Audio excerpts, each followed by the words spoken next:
Clara West wasn't welcomed into the world. She arrived on a rainy Thursday, just a few minutes after her twin brother died during childbirth. And in that moment, her family, especially her grandmother, made up their minds. If he lived, and she didn't, this family would have had peace. They said she came with bad luck, that her birth was the beginning of the family's downfall. Her father lost his job 3 months later. Her mother slipped into depression, and people whispered, ever since that girl came, nothing has gone right. They never called her by her name. They called her the cursed child. She learned to stop asking for help. She learned to carry her own school bag at age 5. She learned to stay out of the way, and never speak unless spoken to. Her older siblings got new clothes every December. She wore hand-me-downs that didn't fit, yet through all the silence, through all the pain, Clara never asked, why me? She only asked, what do I need to do to change this story? She started reading in secret, borrowed books from a neighbor's son, studied at night using candlelight. She wasn't just trying to pass her exams, she was training to save herself, because even though no one ever believed in her, Clara West was learning how to become the woman they'd one day call the backbone of a broken family. Clara stopped expecting love. She just focused on becoming useful.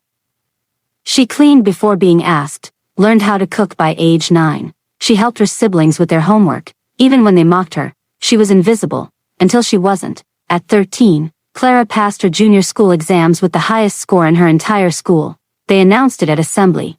Her name echoed through the hall. For the first time, someone clapped for her, but not her parents. Her mother just said, "You think book will fix your cursed destiny?" Clara didn't answer. She was learning to stop fighting for approval and start fighting for freedom. She applied for scholarships in secret, wrote letters, recorded voice notes and sent them to nonprofits, using the neighbor's phone. One day, she got an email, full scholarship, boarding school, out of town. She packed silently. She didn't even tell anyone until the day she left. Her father looked confused. Who paid for this? She answered calmly, strangers who saw something in me that you never did. And she left, with 1 box of books, 3 outfits, and a quiet fire inside her that was no longer looking for permission to burn. Clara didn't waste her freedom. While other girls were figuring out who to like, she was figuring out how to never go back. She read everything. Biographies, business, poetry, even law. The school counselor noticed her obsession with learning. Why so serious, Clara? She replied with no smile, because no one's coming to save me. I have to build the life I want.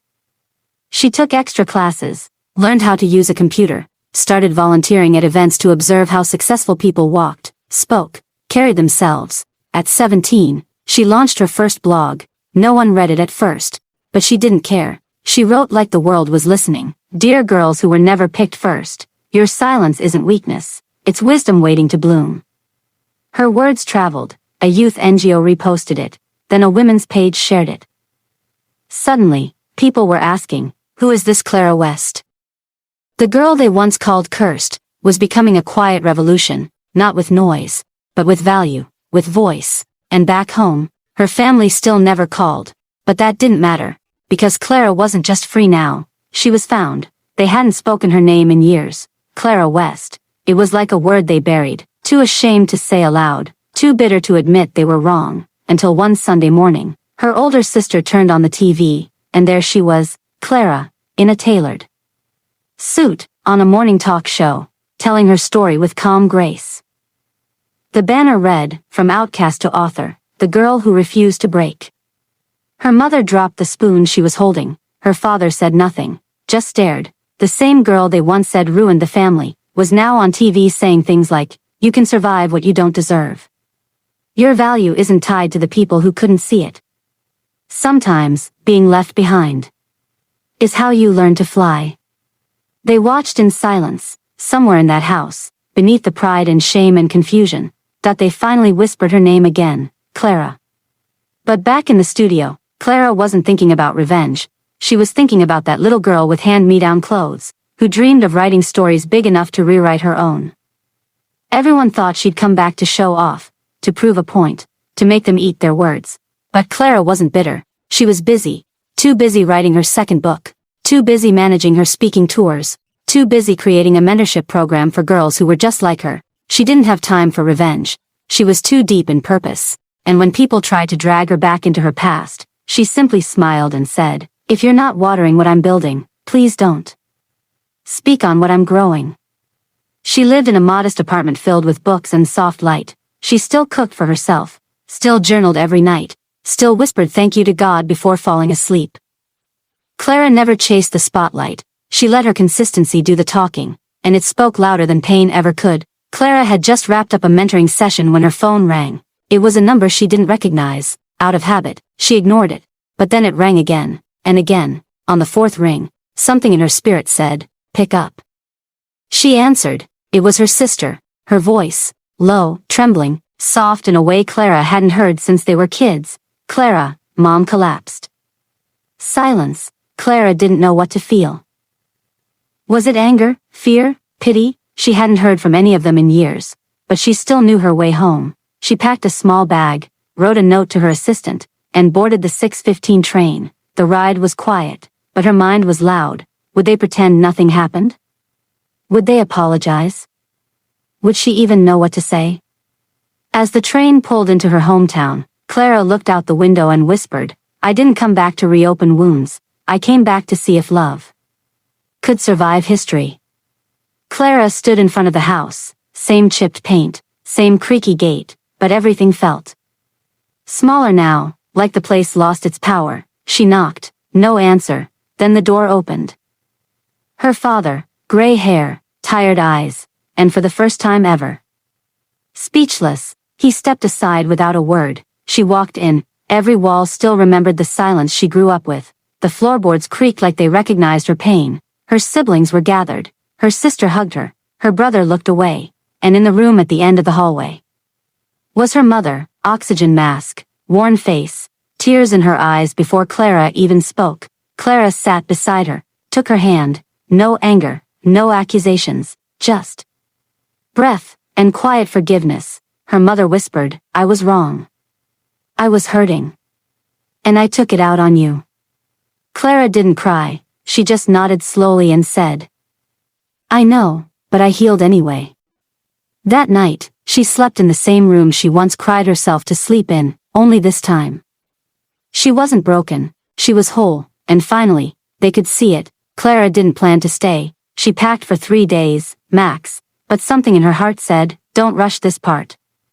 So she stayed, not to rewind, not to pretend, but to release. She cooked in the same kitchen where she used to feel invisible. She laughed with her sister over tea. She walked barefoot in the backyard where she once sat alone. It didn't erase the past, but it gave her power over it.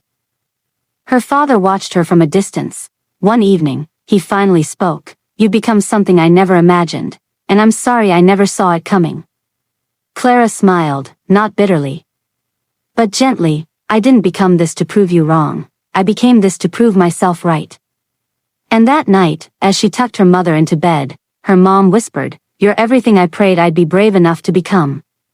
That hit different. Clara looked in the mirror later and realized, she wasn't staying to be accepted. She was staying to anchor what had once been lost. She had become the home she never had. The family used to fall apart in chaos. Now they called Clara. When her younger brother failed a major exam, Clara walked him through a study plan. When her sister wanted to leave her abusive marriage, Clara paid for the therapy sessions. When the hospital bills started stacking, Clara didn't blink. She handled it. One night, her father whispered to her aunt, "She's the one keeping this family standing." The woman they ignored, the child they called a curse, was now the reason they could breathe. But Clara didn't ask for applause. She just asked for honesty. Tell your children the truth.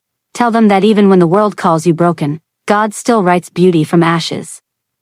They started introducing her to people with pride. "That's Clara, our daughter, the writer, the speaker, the one who didn't give up on us, even when we gave up on her." The foundation they feared was now their future's foundation, and Clara, she stayed strong.